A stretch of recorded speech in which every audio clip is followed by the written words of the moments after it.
Hey everyone, welcome back to Notice That, an EMDR podcast. Jen and I are here to dive back to basics. We're back in. We're back. It's been some time. I You feel like were we say that pulling all the time. I was just not saying it because I'm pretty sure I said that on the last 4 episodes It's been a long time. It's been a long time. We're still in this series. But we are. Yeah. So I had to go back and listen to what the last Thanks for doing episode that, was. by the way. It was in January. So. Oh. Yeah. That's the last Back to Basics That episode? was the last Back to Basics. Yeah. When did we start this? I think a year before, or maybe we've been in it for 2.5 years. Stop it. Seriously. That feels, that's jumbling up my orientation of time. Uh-huh. That's crazy. Yeah. Well, for those of you who are still listening, thanks. Thanks for the long-term commitment. Yeah, you might be like, finally. Goodness. We should wrap this up. We should get this series to completion. We're almost done. We've only got a couple more chapters. So what, another year and a half? You know. We'll see. I don't want to put a date to it. To our credit, which also maybe I said this the last time too. I think you do say that a lot. You're always looking for the way out for our... To our credit, we've done some great interviews. And cool things since. Yeah. Yeah. Amidst all of this. So since the time we started this series of Back to Basics, we've gotten to meet some incredible people and have amazing interview opportunities, which that's a whole nother conversation of how much the podcast has changed since. Well, maybe we should do a little, maybe for next Christmas, we should do let's just look back through the podcast together. That'd be sweet. That'd be really fun. Okay. A little Christmas episode. Yeah. A little mug of hot cocoa. Yeah. Oh, we could wear hats. Some bells. You want to wear hats? How would that audio do if I have a little jingle bell? We could figure it out. All that we could find solutions for. Okay. Yeah. I'm in a Christmas episode. That'd be really reflecting. fun. Oh, wear ugly sweaters. Okay. I'm in. I'm so in. It's a whole thing now. And then people listening will want to watch to see how ridiculous we look. Exactly. In fact, I feel like you have an elf costume. Buddy the elf. Somewhere around. I have been Buddy the elf. Yeah, the tights are tight. So they wouldn't see that anyway. This is just they'd see. No, they'd see. Oh, they'd see the well, legs. you could just do the elf top half. Okay, we'll see. I might go full bit. I still have my Mrs. Claus costume. Wow. Mm-hmm. Very nice. We have fun at Beyond Healing Center. Yeah, both of those costumes are from the work parties. Which was a murder mystery this last year. Role play. Yeah, we did a whole thing. I was murdered. You were. Yeah. Yep. It was so fun. Yeah. Therapists have to play too. Absolutely. Mm-hmm. And I personally think the more you can get into character with things like that, it actually is a good exercise to, just be creative, silly, spontaneous. Totally. Because you got to, for that whole 3.5 hours or whatever it was in character. And people take it seriously. So serious. I took it so serious. Yeah. So serious. I was hustling people out of their money and things I would never do in real life. I was corrupt. Mrs. Claus is corrupt. My gosh. Yeah. That actually does track. Hey. That's not fair. Unless it's a credit card and then you just lose it. Okay, we're back to that. Uh-huh. I'm just going to keep a tally of how many episodes you have to bring that up. Oh, that'd be fun. I still don't think I've gotten references on the podcast to the number of credit cards you've lost. So you can go. What's that? Nothing. I'm going to self-edit right now. It's a safe space, Jen. It is not a safe space. This is unsafe. Okay. It's not all right, whatever. Anyway. So back to the basics. Mm-hmm. Right. So this chapter is one that goes over some of the standardized protocols and procedures for special situations. If you're in the 3rd edition, it is chapter 9 of Francine's Eye Movement Desensitization and Reprocessing Therapy, Basic Principles, Protocols, and Procedures.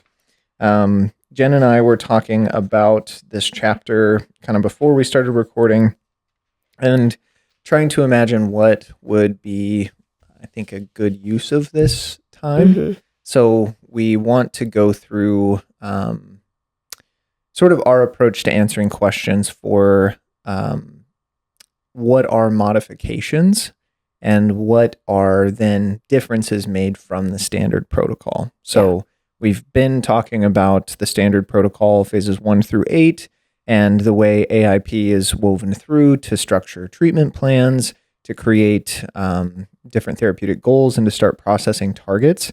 But there's a lot that can go into challenging that flow, challenging that progress. And so how do you start to make modifications when you're starting to think about different diagnoses or presentations or populations that maybe the standard protocol doesn't fit well with? Well, I think even in the way you're talking about it is a bit of a evolution from the way it's written in the text. Yeah. So when you're thinking special protocols, you're thinking modifications, tweaks, changes, additions, new perspectives, different ways of looking at it, approaching it. Yeah, I think I'm thinking of there being in the beginning the standard 8-phase protocol and then this protocolizing of modifications.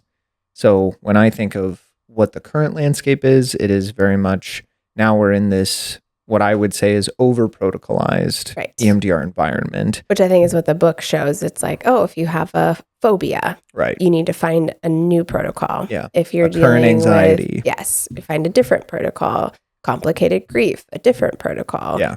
Where when we're doing consultation, even in our basic training, we're talking about let's sit with that presentation and look at EMDR's standard protocol as something that has dials of like, can we turn things up or down or adjust that versus we need to like flip to a whole new protocol and learn a new set of guidelines or rules. Right. And that we have to follow with this presentation. Right. We kind of want to break outside of that. Yeah. Yeah. I think, it's at every training we do, after the basic training, we get questions about, is this a protocol that I should go get trained in? Yeah. On our community page, I see people asking questions all the time about recent traumatic experiences protocol, group traumatic experience protocol, different, substance use disorder protocols, anxiety specific, like any question you ask at this point, there's probably a protocol out there for it. But I more think than one. Right, exactly. Exactly, more than one. But I think if we can tune back into ourselves and ask, what does this presentation struggle with inside the original A-phase protocol? Why does it not seem to work well? If we can start cultivating curiosity around that and think about where do I want to try and supplement the EMDR languages, modify that protocol to assist that challenge, I think we can get out of this imposter syndrome, inferiority complex of like, I just don't have the protocol training for that. Not to say there's not benefit in getting trained in protocols. There definitely is, especially within the practicum portions where you can start practicing. That's something that you don't necessarily get opportunity to do often in clinical settings is like, let me practice this with a client. We want to be professional. We want to be at least somewhat aware of what could happen or what to do when something doesn't go the way that we thought it would. But I think there are patterns in the challenges clients face in the protocol that if we can stay present, stay attuned, we can begin to come up with some really special and creative ways of applying EMDR to those populations.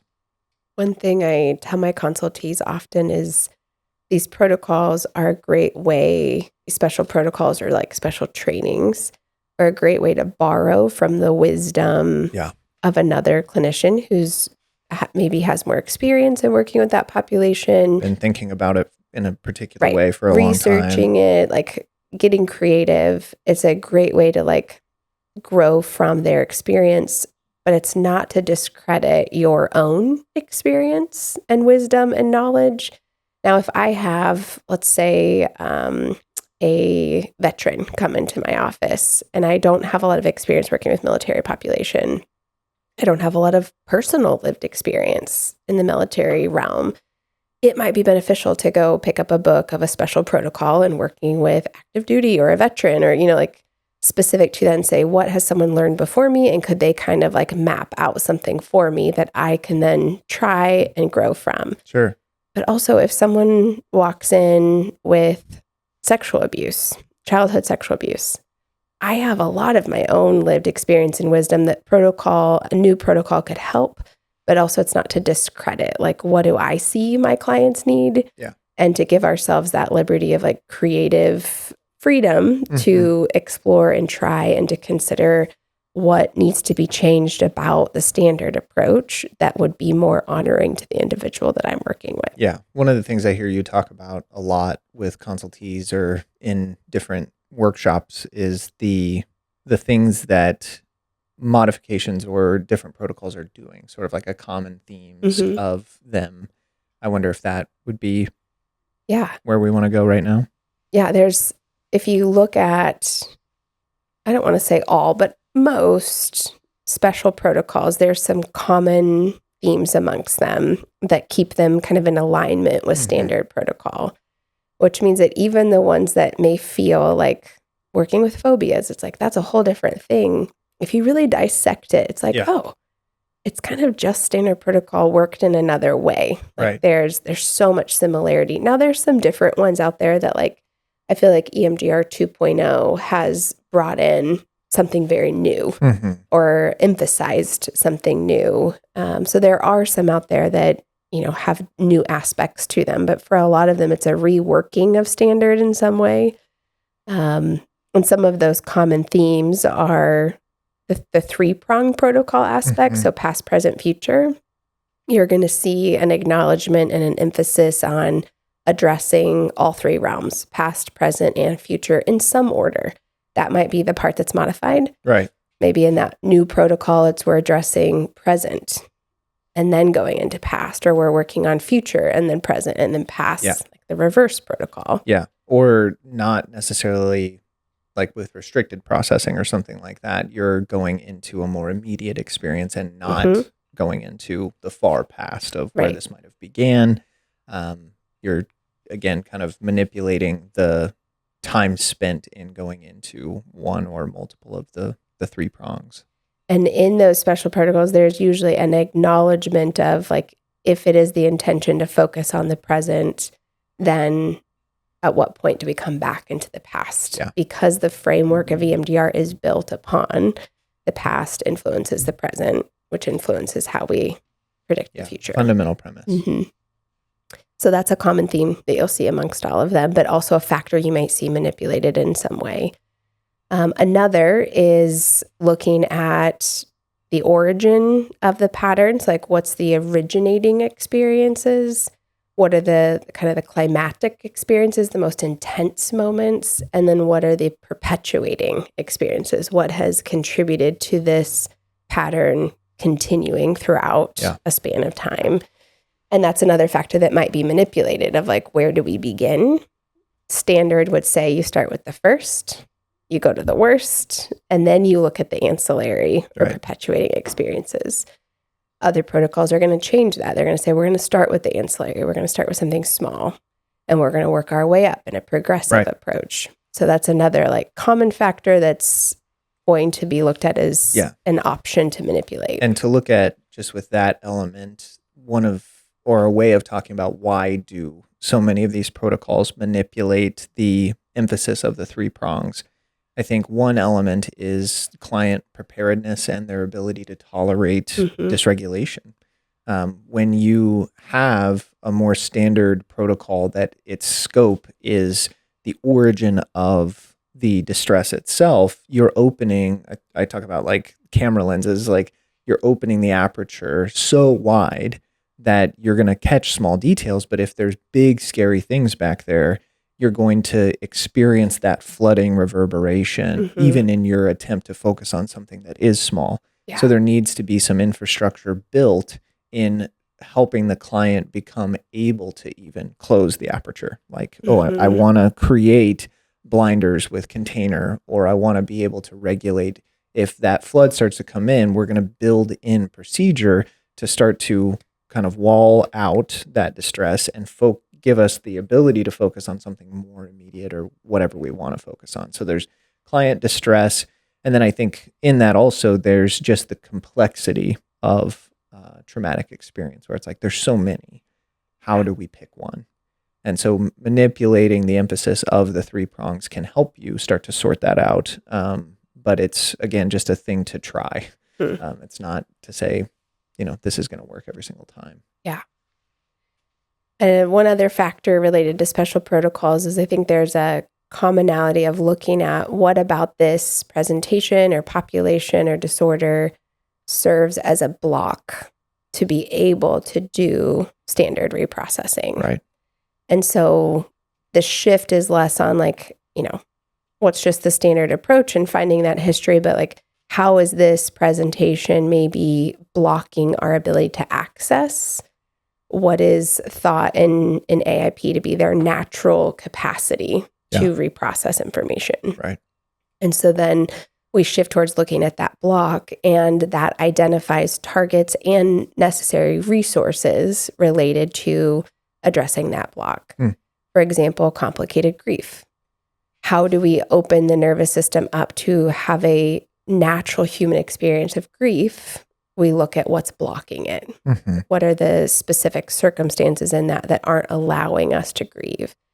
And that's kind of transferable to other presentations, but that's one of the commonalities. And then it helps us filter out, we're not just taking all trauma, and we're not just saying, okay, let's go all the way back, and here is just a traumatic experience, but it's saying within the theme of this grief, or within the theme of this phobia, within the theme of this substance use disorder, what are the targets that are going to be directly correlated with that theme, and what resources are needed that's specific to that population that's going to help equip them in staying stable and being able to access, the ability to reprocess. Yeah. I want to camp out here for a second because there are some things that I think if we name, it'll help us progress through the rest of these conversations with some kind of flow. But when we at Beyond look at these protocols and the themes, the patterns that they're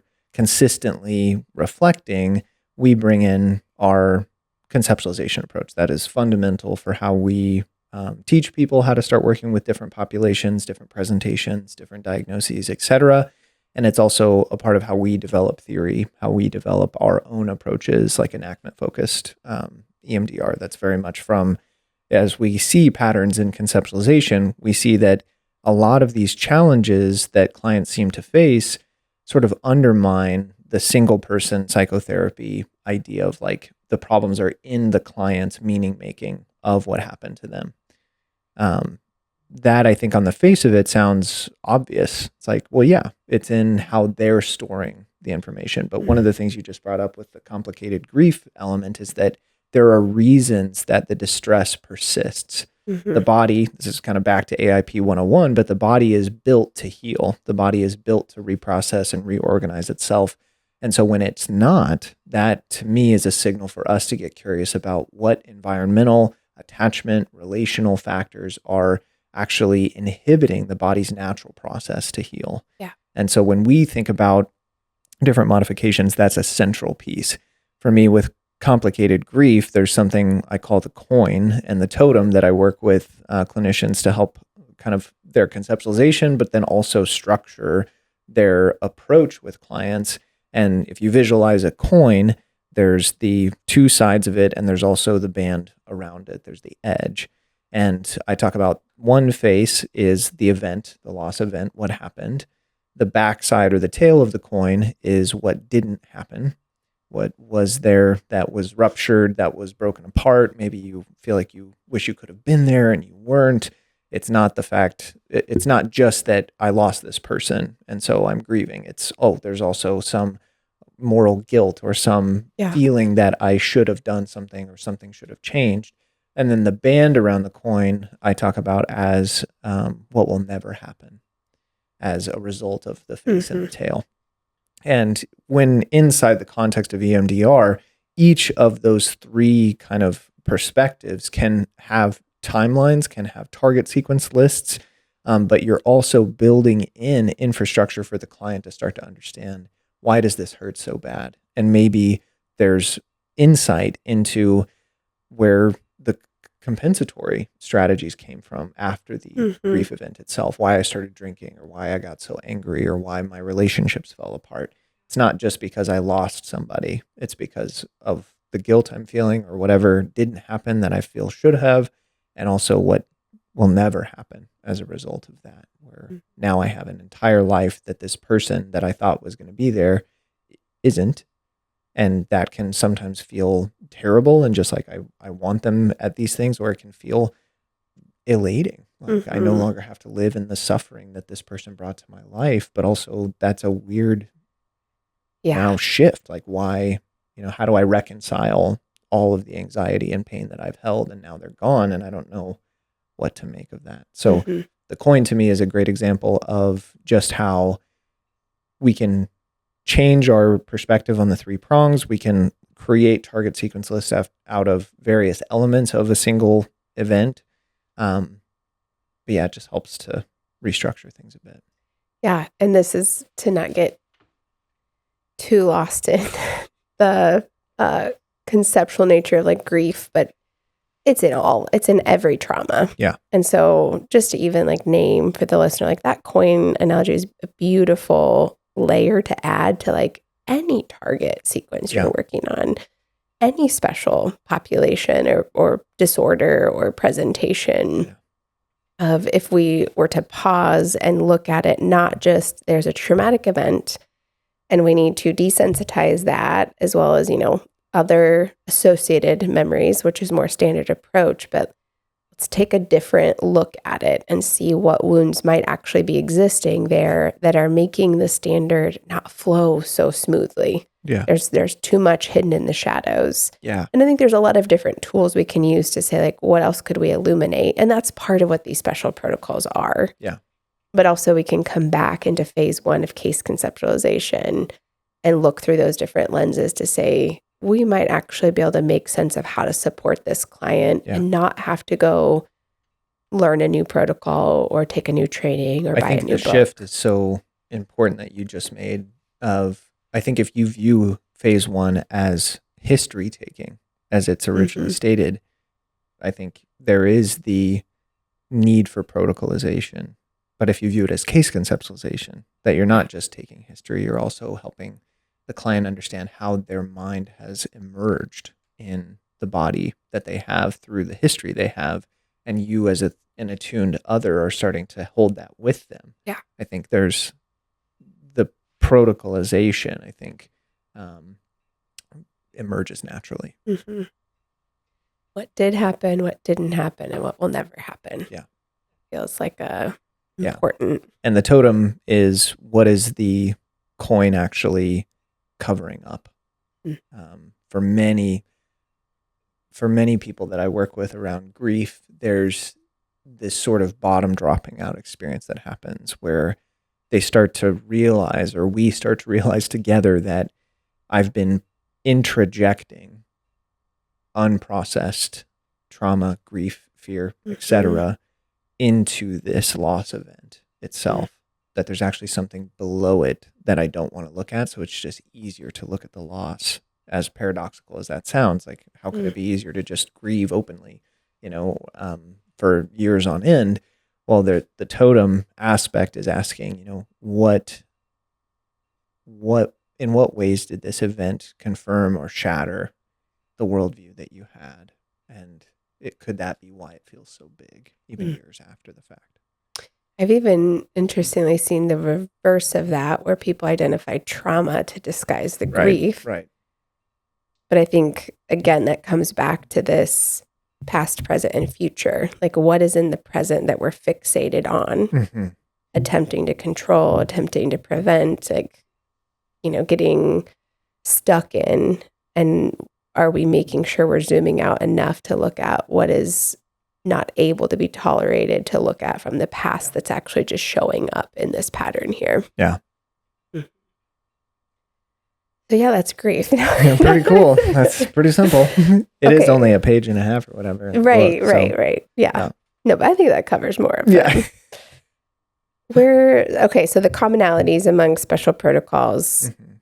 to me, that's just a helpful like foundation to start in to shift the perspective from, I guess I just reflect on my first advanced training was on working with attachments with EMDR, attachment wounds, and Yeah. working with kids specifically. And I remember my mind was just like there's so much you can do. Like, Yeah. oh my gosh. And then the very next feeling was overwhelm of like, oh, I have years of like studying and training and like I thought I could like figure this out. And now there's like how many other protocols and other things to learn, which in hindsight, I have dedicated years to Decades. It's decades, yeah. But at that time, just the overwhelm of like, I'll never know all of this. It'll be impossible to ever learn all of this. And I still haven't. And you still Decades won't. in. Yeah. Still haven't. Yeah. But I have found a lot of comfort in seeing like what's common, what's similar, and not feeling like it's a completely new thing to tackle each time. And then really, I only pursue learning that new protocol and like studying it when it feels like, hey, I really just want to borrow from somebody else's experience, wisdom, research, and be able to like grow it from there. But a lot of times I can just come back to my understanding of standard and say, what could I modify here for this particular individual and see where that goes. Yeah. The last protocol training I did was around working with chronic pain. And that's another one that's mentioned in here. And when I stand back and look at it, you know, there's, I think, ways that different disciplines, like this training brought in a lot of parts work analogy to change the orientation of the client to their chronic pain and be able to work with it in relationship. And to me, that's another kind of common theme you see in these protocols is they're trying to externalize the symptom or pain and change the relationship the client has with it in some way. Think about the anxiety, the recent anxiety kind of situation, or OCD, working with OCD, very similar. You're trying to get the person to de-identify with the disorder long enough to start seeing that this disorder is holding experience and forcing that person to feel that experience over and over again. So you can externalize it into parts work, gives a convenient kind of way of working with it. And once you do that, you can start to create treatment timelines around the first experience of this anxiety or pain or hysteria, whatever it is, and start to systematically desensitize them that way, turning moments of pain into moments of relationship with pain, or moments of anxiety into moments of relationship with anxiety, where now you're looking kind of head out of the sand around, oh, what was going on in my world when, you know, this first experience of vomiting came, or this first experience of whatever. Yeah. When you look back at taking that training, not even like specific to the training, but like what was your experience of pursuing a special protocol advanced training at that time? I think there was a lot of hope for me in it because I was working with a lot of people that suffered with chronic pain, and I saw in them just this hopelessness. Yeah. That I wanted to have opportunity to talk with other people that had also been with people in that type of hopelessness.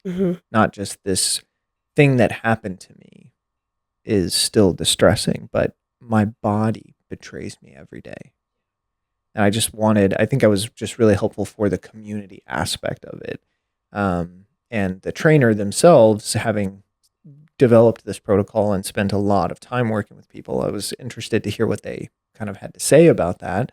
And then there was kind of a reveal in the middle of the training where I just felt kind of like, oh, you know, this isn't going to fix anybody. And I think by now I should know not to hope for that. But I think when you're sitting with people that just are hopeless and their suffering just increases, there is that wishfulness that can enter that like, oh, I want to go to this place because maybe they're going to have the thing, the answer that's going to help this person. And at the end, you just come back to a 2-person room and you're like, oh, we're in relationship and this is something that is a part of you. Yeah. And I think that's such a real experience of what motivates, maybe even what motivated a lot of us to get trained in EMDR. Yeah. And then what is continuously motivated into getting trained in like another way of doing EMDR and the newest way of doing EMDR and another adaptation or a different, what's the newest big training that's out there?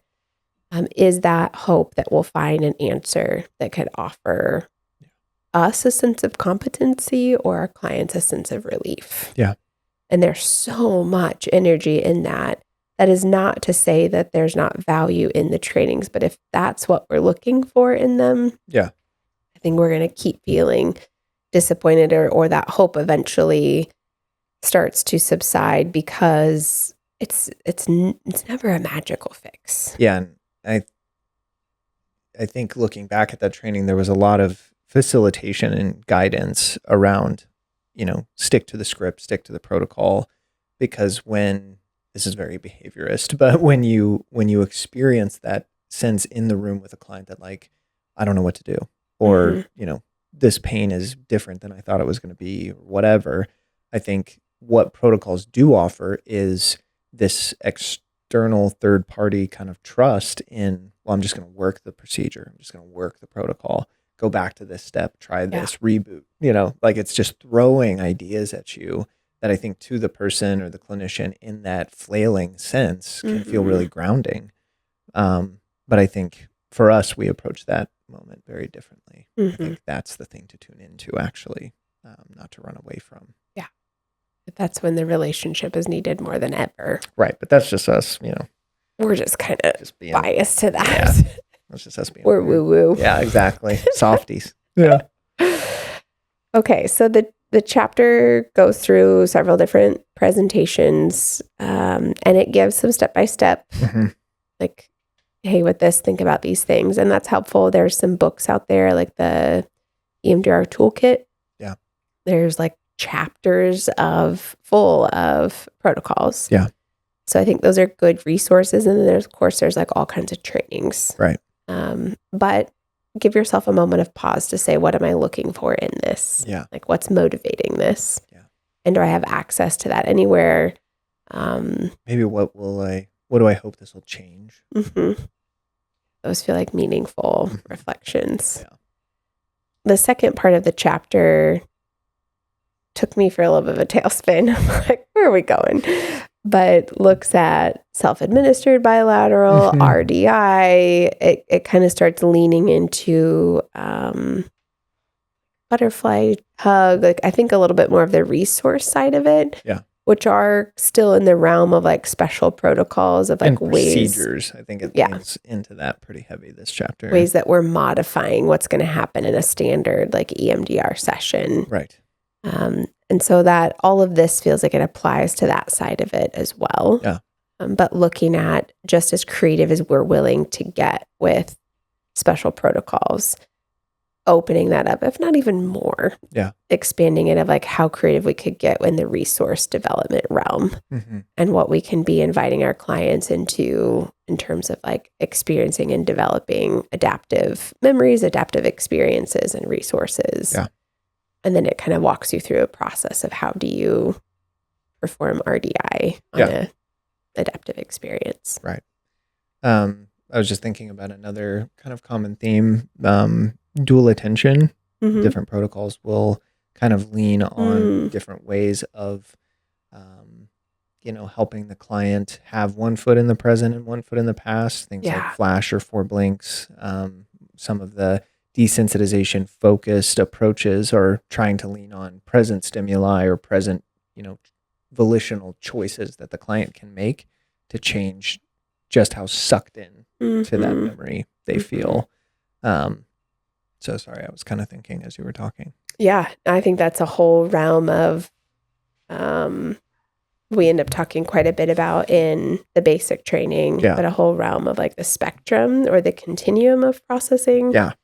And one of the factors that we're manipulating, and I look at it like a dial that you're turning up or down, is exposure to the activation. Yeah. The approach to dual attention, like how far into the past are we going and how grounded and present are we staying? Yeah. All of those factors being something that supports the window of tolerance and what the client, where they can do their kind of optimal arousal with processing. But there's all kinds of special protocols out there. Flash, 4 blinks, RAP technique. That's right. ATIP, RTEP. I mean, it's like all the acronyms that really are oriented around like how do we, engage with those factors to keep it within a safe window for the client. Right. I think that point, that's something I really admire about those approaches, is that it's really listening to what the client can handle and what is a positive resource for them. Yeah. Not just from the book or, here's a calm, safe place, go there, but really taking time to individualize those more standardized elements of EMDR to the client themselves. Yeah. I think without those modifications, if we only had standard to blankly like apply to everybody, I think we could be doing more damage than good. Yeah, pretty sad. But I'm grateful for all of those who have come before us and will come after us that are seeing these creative ways and really like showing how flexible EMDR really can be. Like how much really can happen in that. Yeah. So to review kind of the idea of changing or manipulating the emphasis of one of the 3 prongs, you'll see different protocols shift their focus, not necessarily open reprocessing, where you're going from first to the worst to the most recent or ancillary, but you're trying to change the client's orientation to their own lived history and say, focus on this, not that. We're going to kind of buffer against that. There's also different ways to help the client procedurally have that dual attention of staying in the present versus going back to the past and more selectively kind of going in between them. Externalization is a theme of different protocols as well, changing the relationship the client has with their symptoms or with their identified targets or distress, helping them have different relationship with them. So those are just some of the common themes that protocols tend to orient around. Yeah. Did you want to share? I don't know. Okay. Yeah. I don't know. What do you want to talk about? I mean, that feels like it covers the contents of the chapter. There's so much more we could say. Yeah. Like, I mean, we could turn this into a 4-episode chapter if we really wanted to expand on all of it. But it feels like it goes back to the basics Adequately. Yes, very basically. Yes. Okay. Yeah. That feels good then. Yeah. This episode will come out here in a couple days, and then we'll be gone to the conference before we record again. Oh. So. Is that true? We don't have another episode until then? No. Okay. Well, the next episode will come out during the conference. Okay. Would be the schedule. So we'll be. So you guys can, I would think, hopefully expect that we get a bunch of new cool interviews because that's what happened. We went to the summit last April, met a bunch of people, went to EMDR Canada conference, met people, and just, got to start having interviews. We already have 3 or 4 on the schedule that are really exciting. Really exciting. So hopefully more will come of that. Hope you guys are enjoying those, but we'll continue with back to basics. And then who knows what we'll go after that. Yeah, that's a meeting we need to have. Could be anywhere, really. What are you going to do after this? We'll talk about it. We'll figure it out. Yeah. Maybe we just start chatting. Yeah, there you go. I'm into it. We'll just do interviews and then just us hanging out. You can just make fun of me for losing my credit cards. Yeah, it's only me that makes fun of somebody on this podcast. I'm so sweet. All right. You're just lying to the public now. Okay. Well, thank you for joining us today. Yeah. And on that note. Yes, we'll wrap here, but Bye. Yeah. See you.